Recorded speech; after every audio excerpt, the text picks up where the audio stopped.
Olá pessoal, tudo bem? Graça e paz. Estamos de volta aí para mais um dos nossos encontros de estudo aqui da igreja. Nós continuamos no nosso sistema de quarentena, né? Uma coisa muito estranha e diferente, mas estamos aí, né? Nós não vamos perder a oportunidade de estudar a palavra.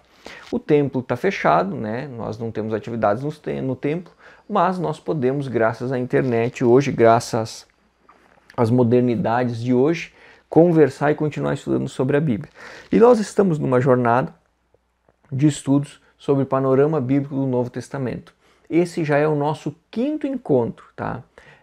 Lembrando que, estudando panorama, nós estamos dando uma olhada geral, tá? Nós não estamos, assim, entrando nos mínimos detalhes. Essa não é a proposta e nós não teríamos tempo para isso agora.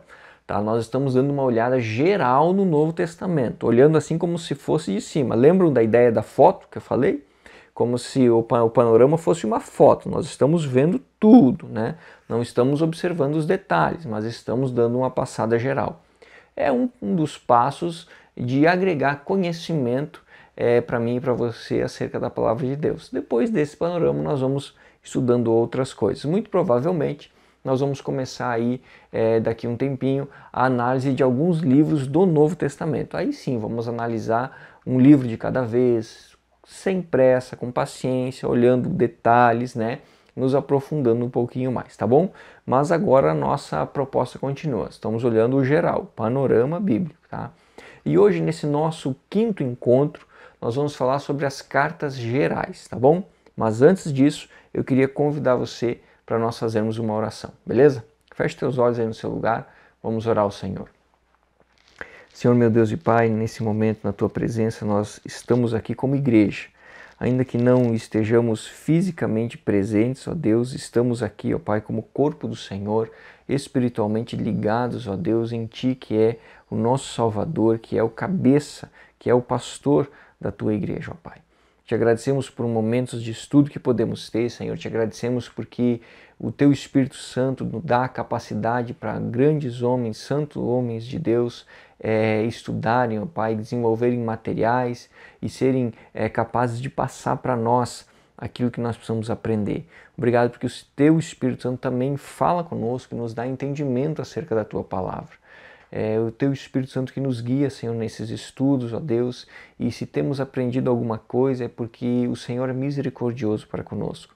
Por isso nós agradecemos e adoramos o Teu nome, porque o Senhor tem feito coisas extraordinárias. Tu és grande, poderoso e santo, e nós bendizemos ao Senhor, ó Pai. Pedimos que o Senhor nesse momento possa nos dar entendimento, que o Senhor venha, ó Pai, com a Tua graça, com a Tua bênção, abra o nosso entendimento, o nosso coração, a nossa mente. Tira de nós, ó Deus, toda a preocupação, tira de nós, ó Deus, tudo aquilo que tem nos deixado angustiado e nos dá, Deus, a capacidade de compreender aquilo que o Senhor tem para nós. Te agradecemos em nome de Jesus. Amém e amém. Glória a Deus. Deus abençoe a sua família, hein, meu irmão? Mas vamos lá. Irmãos, antes de nós entrarmos em cartas gerais, vamos recapitular um pouquinho. Nosso primeiro encontro, nós falamos então sobre o período interbíblico, tá? E o pano de fundo sobre o Novo Testamento, no sentido que nós olhamos a parte política, econômica e religiosa. No nosso segundo encontro, nós olhamos um pouquinho os evangelhos, tá? Mateus, Marcos, Lucas e João. No nosso terceiro dia, nós olhamos então o livro de Atos dos Apóstolos. E semana passada, que foi o nosso último encontro, nós focamos um pouco nas cartas paulinas, tá? Até então esse tem sido o nosso roteiro. Volto a frisar, se você tem alguma dúvida, alguma pergunta, você pode deixar nos comentários embaixo do vídeo, ou se não, se você tiver meu telefone, manda direto para mim e a gente vai buscar aí solucionar um negócio, tá? Não fique com dúvida e não importa qual é a sua dúvida. Dúvida é dúvida e é importante, sim. Então, pergunte, tá bom? Vamos seguindo em frente. Cartas gerais, então. O que são as cartas gerais? Nós temos nas cartas gerais 8 cartas e 5 autores. Você vai ver aí na sua tela agora a nossa bibliotecazinha que tem nos acompanhado aí lá desde os evangelhos, tá bom? Se não falha a minha memória. Se a gente pudesse transformar o Novo Testamento em livros separados para guardá-los numa estante, seria mais ou menos assim que nós poderíamos guardar. Então nós já falamos sobre os evangelhos, que são biografias, nós falamos sobre Atos, que é livro histórico, nós falamos sobre as cartas de Paulo, e agora na parte de baixo, você está vendo aí na imagem, esses 8 livros mais verdes, um verde mais escuro, são as cartas gerais. Você tem aí Hebreus, Tiago, 1ª e 2ª Pedro, 1ª, 2ª e 3ª João e, por último, Judas. Perceba que são 8 cartas e são 5 autores. Tá? João escreve 3, Pedro escreve 2. Tá? Mas, num total, nós temos 8 cartas, totalizando, então, essas cartas gerais, esse material que nós vamos olhar. Primeira coisa que nós precisamos olhar ou conversar um pouquinho é sobre o nome. Por que cartas gerais? Né? Essa é uma pergunta natural que vem. Os evangelhos. Atos é o nome do livro. Cartas de Paulo, porque Paulo escreveu. E por que cartas gerais? Por que não poderia, por exemplo, ser cartas de João e outros, já que João foi o que escreveu 3? Né? Por que chamá-las de cartas gerais? Por causa do destinatário, tá bom? Vamos lembrar o seguinte, Paulo escrevia tendo em vista um destinatário específico. O que eu quero dizer com isso? Quando Paulo escreveu a carta aos Romanos, ele escreveu a carta para a igreja que estava em Roma. Era o primeiro destinatário. Depois essas cartas circulavam entre as igrejas. Mas quando Paulo escreveu, o objetivo dele era mandar uma mensagem para a igreja de Roma, num primeiro momento. 1 Coríntios foi assim, 2 Coríntios, Gálatas, Efésios, Tessalonicenses, Colossenses, todas elas escritas para igrejas. Quando Paulo não escrevia para igrejas, ele escrevia diretamente para uma pessoa. Por exemplo, 1 e 2 Timóteo, Tito e Filemão. Não foram escritas para igrejas, foram escritas para pessoas. Qual a diferença nas cartas gerais? Elas não são escritas especificamente para uma igreja ou especificamente para uma pessoa. Elas foram escritas tendo em mente a igreja como um todo ou um grupo de igrejas num determinado lugar. 1 Pedro, por exemplo, ela foi escrita para um grupo de igrejas da Ásia Menor. Então a diferença entre cartas gerais e de Paulo é o destinatário, tá bom? O destinatário das cartas gerais ele é amplo, muito amplo. É a igreja como um todo. Por isso que essas 8 cartas recebem o nome de cartas gerais, tá? Porque elas são gerais para toda a igreja, como um todo, ou para um grupo de igrejas naquele lugar, mas que depois também é para toda a igreja como um grupo apenas, como um corpo só. Você também pode encontrar na literatura o termo cartas católicas, tá bom? Não se assuste, não significa que elas pertencem à Igreja Católica, não é isso. Cartas católicas, tá? Vem do termo grego católicos, que significa universal. Tá? Então, quando o autor, que talvez você vai ler, cita cartas católicas, é a mesma coisa que ele falar cartas gerais ou cartas universais. O que significa? Significa que foram escritas para toda a igreja, para todo mundo ler. Não tinha um destinatário específico em mente, mas era para a igreja como um todo, era para o corpo, tá bom? Então é por isso que elas recebem o nome de cartas gerais.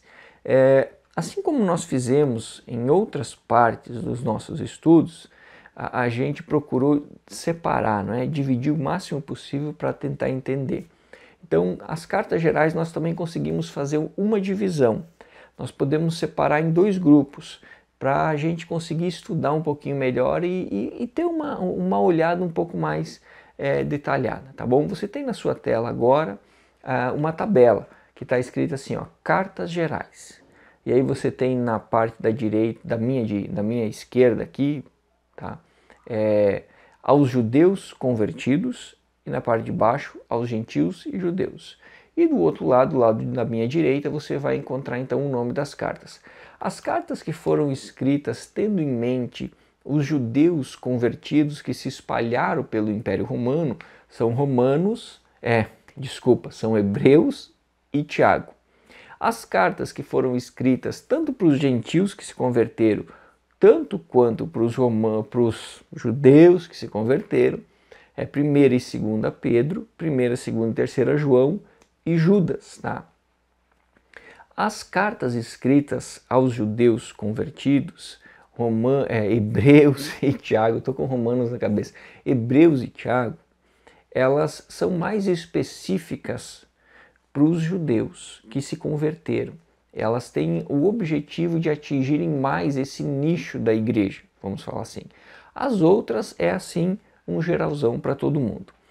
Talvez você possa pensar o seguinte, tudo bem, então se Hebreus e Tiago foram escritas tendo em vista um pouco mais os judeus que se converteram, então elas são cartas úteis para os judeus que se convertem. Para mim, que não sou judeu, não tem serventia. Não pense isso, porque é um pensamento errado. Tá? Tanto Hebreus quanto Tiago são de grande valor para a nossa vida cristã hoje, ainda que eu não seja judeu convertido ao cristianismo. Tá? Os ensinos delas, o conteúdo delas, a doutrina delas é muito fundamental para mim e para você. Hebreus, por exemplo, é uma carta fantástica. E Tiago fala muito sobre a questão da prática da vida. Então nós não podemos perder cartas como essa, ou não podemos, por exemplo, desconsiderar elas, porque no início elas tiveram como foco um pouco mais os judeus e não os gentios convertidos, tá bom? Mas lembrando que essa divisão que vocês viram aí na tabela e que nós conversamos agora um pouquinho, ela é uma divisão só para a gente tentar entender um pouco melhor. Tá? Não, necessariamente não precisa se aplicar a ferro e fogo. Não, então divide aqui, quebra aqui e vai, e é assim. Não, é só para a gente ter uma noção um pouco melhor, tá bom? Se nós pudéssemos resumir quais são os ensinos que essas 8 cartas trazem, qual seria? A gente pode tentar formular uma frase. A gente poderia dizer o seguinte, tá? O conteúdo dessas cartas tenta resolver problemas de heresia, confirmar a fé e incentivar os cristãos da época que estavam passando por grandes perseguições a permanecerem firmes em Cristo. Então perceba que aí a gente tira pelo menos 3 motivações muito nobres dessas cartas. A luta contra as heresias, que era fundamental e até hoje o é, porque as heresias elas são persistentes e elas querem entrar na igreja, elas querem criar confusão, elas querem criar bagunça.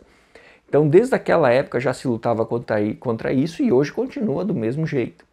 Você tem aí a confirmação da fé, né, que é aquela questão de você reconhecer a verdadeira fé, você compreender os argumentos e os atributos de uma fé autêntica e você tem um incentivo a permanência nessa fé autêntica e verdadeira em meio a dias de confusão e problema. A bem da verdade é que a igreja sempre teve dias de grande confusão e problema. A igreja sempre foi perseguida. Em um lugar ou outro sempre foi perseguida. Óbvio que na época do Império Romano, antes dela se tornar religião oficial, ela teve o auge das suas perseguições até os dias de hoje que nós conhecemos. Ela foi basicamente massacrada. Tá? Com o passar do tempo, o cristianismo cresceu, se desenvolveu, acabou se tornando aí a maior influência religiosa do planeta, mas, mesmo assim, sempre houve locais específicos em que o cristianismo foi perseguido. E hoje, tá, no século XXI, o cristianismo é uma das religiões mais perseguidas do mundo. Às vezes a gente não lembra disso e não fala, porque nós vivemos num país muito tranquilo em relação à nossa fé. Nós vivemos numa região onde nós não temos problema nenhum com relação à nossa fé. Tá? Nós vivemos num continente onde 99,99999% do continente não tem dificuldade nenhuma com a nossa fé. Em contrapartida, nós não podemos fechar os olhos. Tá? O cristianismo ele tem sido perseguido e a perseguição tem se intensificado. Prova disso, por exemplo, é você observar a lista de perseguição do Portas Abertas, tá bom? Você vai encontrar ali os 50 países onde é mais difícil a proclamação do Evangelho. Um desses países é a Colômbia.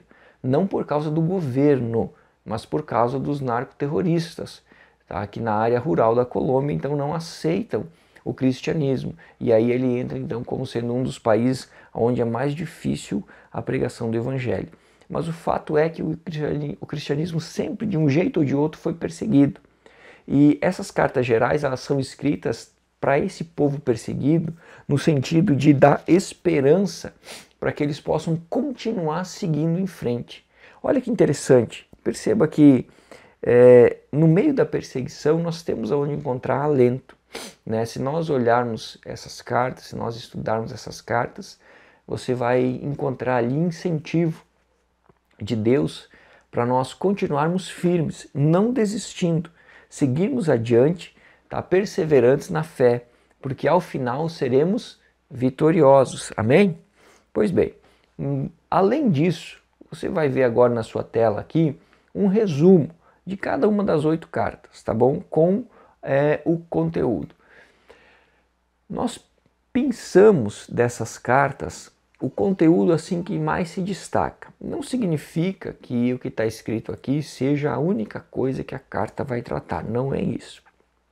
O que nós temos aqui é como se a gente tirasse de tantos conteúdos importantes que essas cartas tratam, um deles que se destaca um pouco mais para a gente ter uma noção então desse resumo. O que cada uma fala? Tá? Então, Hebreus. O conteúdo de Hebreus basicamente é para tratar sobre a supremacia de Cristo. Essa é a vocação, é o intuito do escritor de Hebreus quando ele faz a sua narrativa. Tiago vai falar sobre uma fé viva e uma fé morta. Vai falar também sobre fé e obras. Ele vai fazer esse trabalho, tá? Que é muito interessante.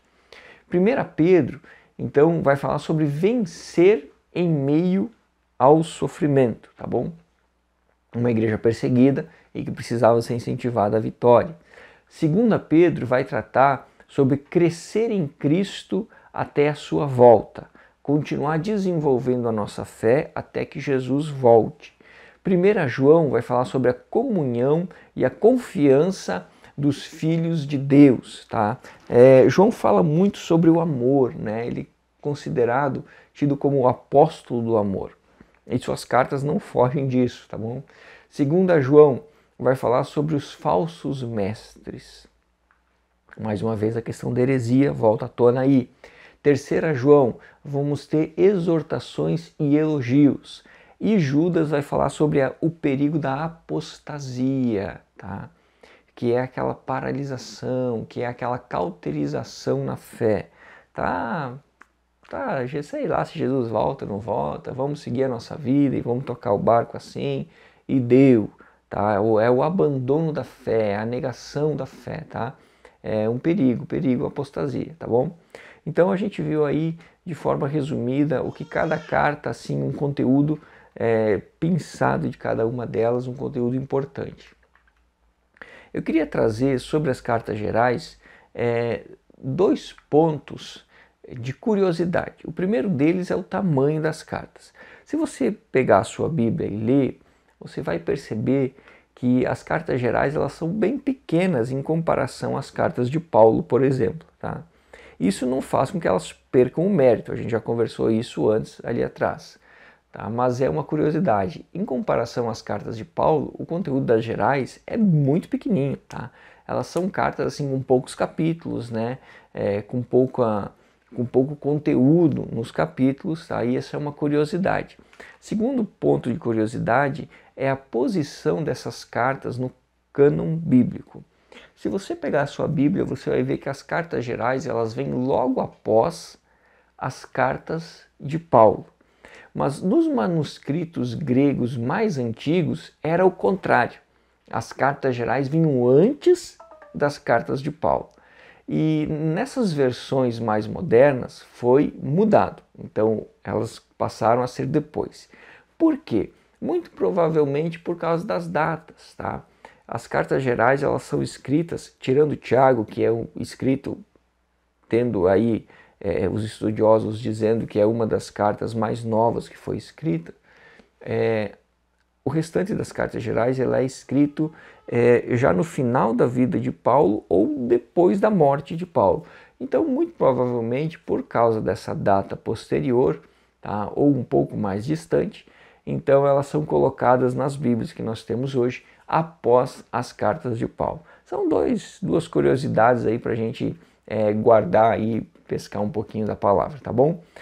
Dito isso, irmãos, nós olhamos assim uma introdução das cartas gerais, tá? Falamos algumas coisas e eu queria aí olhar para duas delas. Nós não vamos olhar cada uma delas porque não é o nosso propósito. Nós estamos dando uma olhada geral. Lembram disso? Esse é o propósito da Panorama Bíblico, uma olhada geral.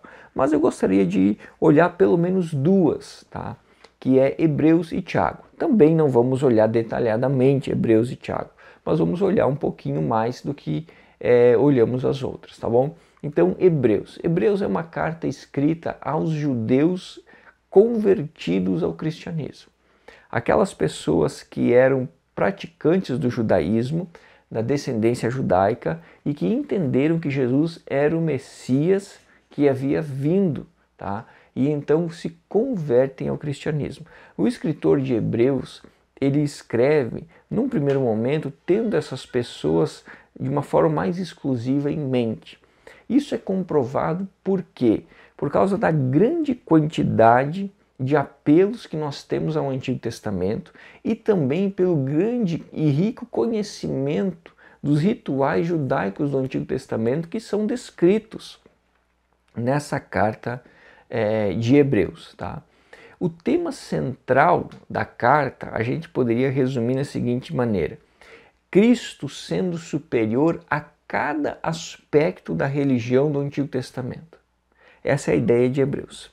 Quando o escritor escreve esse livro, ele tem em mente o seguinte: eu vou mostrar, eu vou provar por A mais B que Jesus Cristo é completamente superior a todos os rituais do Antigo Testamento, a todos os aspectos religiosos do Antigo Testamento. Tá? Então ele quer comprovar que Jesus é superior.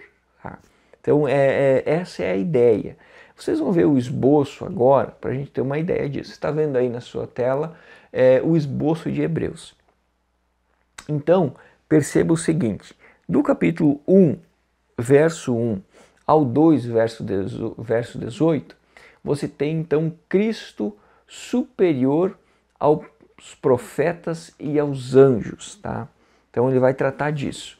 No capítulo 3, verso 1 ao 4, 16, você vai ter Cristo sendo superior a Moisés e a Josué.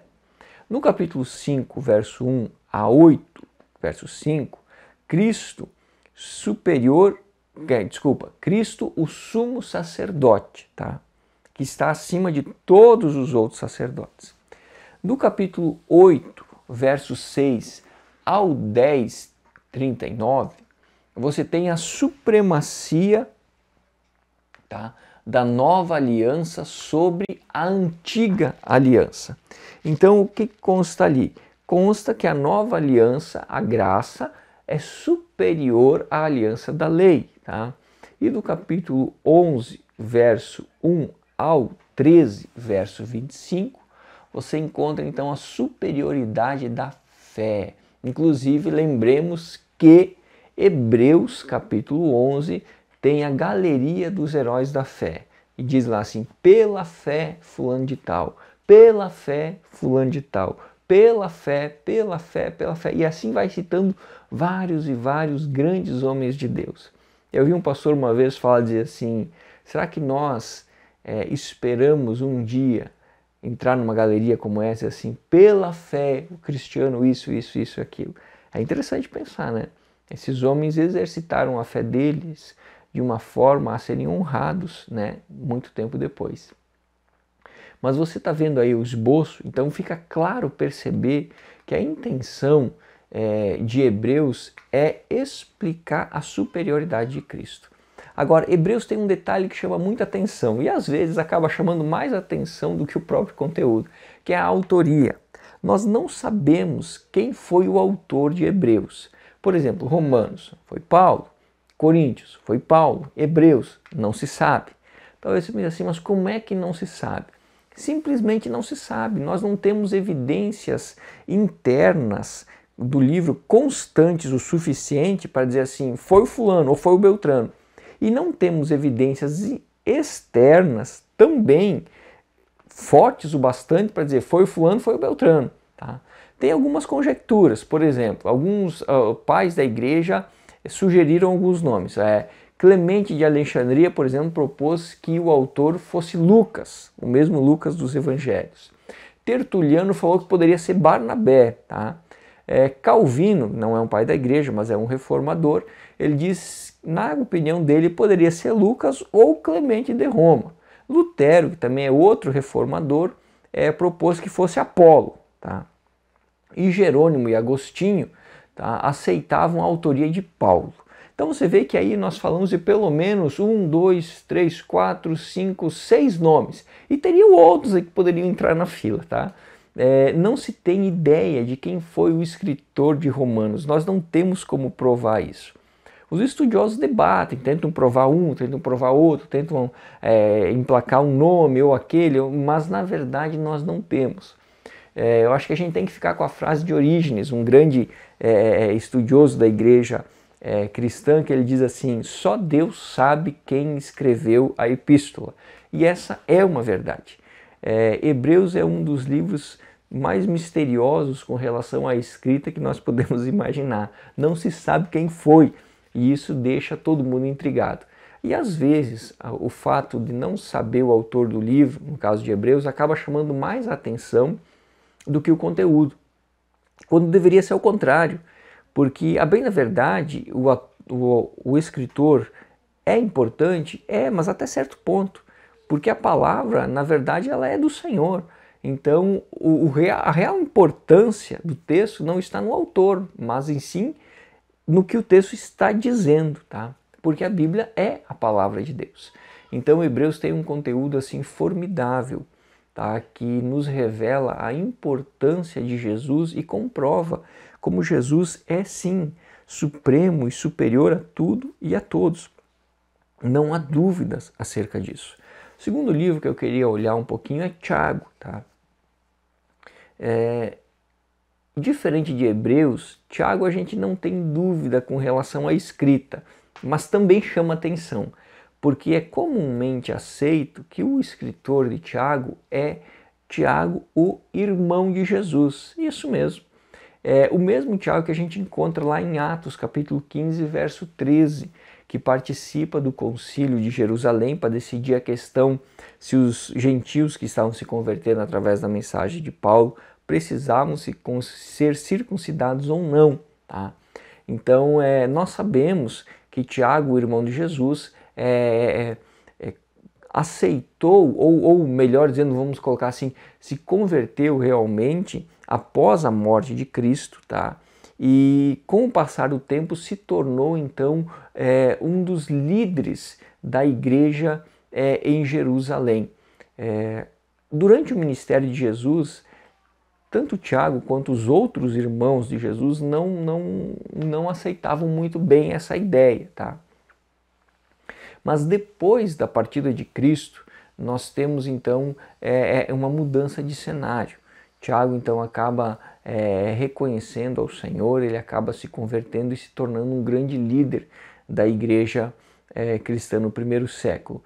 Ele fica reconhecidamente como sendo uma autoridade da igreja. E a fama dele não para por aí, porque ele se torna muito famoso por se tornar um homem de grande oração, de grande empenho na oração. Até o ponto que há uma história escrita por Eusébio, tá, no seu livro A História Eclesiástica,